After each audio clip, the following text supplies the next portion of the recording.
En tiempos de Roma la paz era una paz por imposición militar. Pero lo que propone Jesús es una paz reconciliadora.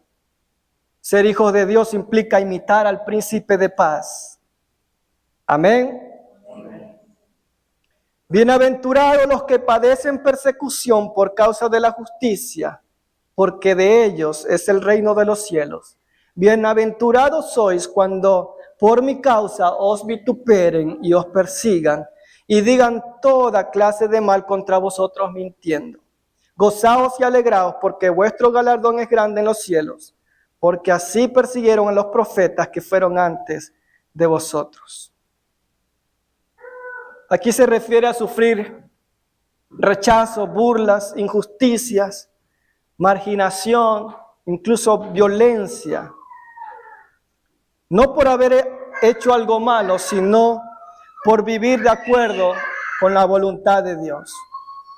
No habla solamente de persecuciones externas como cárceles, como martirios, sino también de cosas cotidianas, como ser criticado por actuar con honestidad. Nosotros como cristianos que queremos caminar en luz y no en tinieblas, estamos expuestos a eso, a ser criticados porque somos honestos, porque somos personas que no dejamos robar a otros.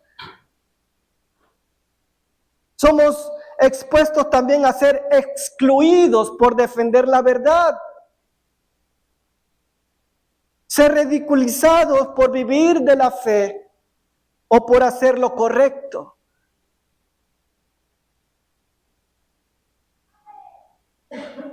Bienaventurados los que os persigan, por mi causa os vituperen, os persigan y digan toda clase de mal contra vosotros.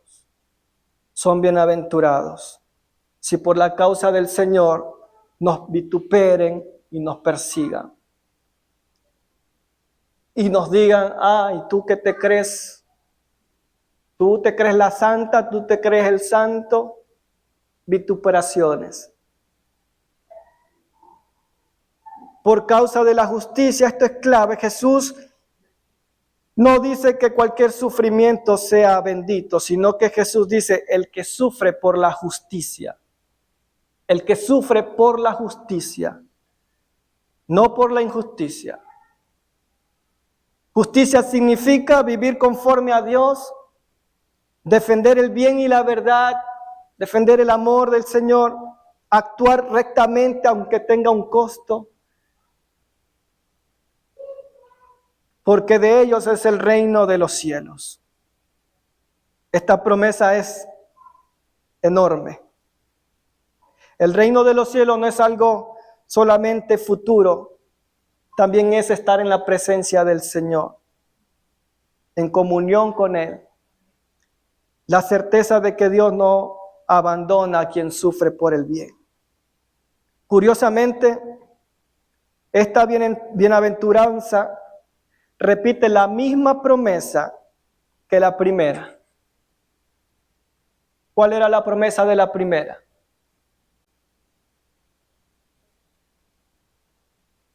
Ustedes no han sido buenos estudiantes. ¿Cuál es a ver, leamos la promesa de la primera.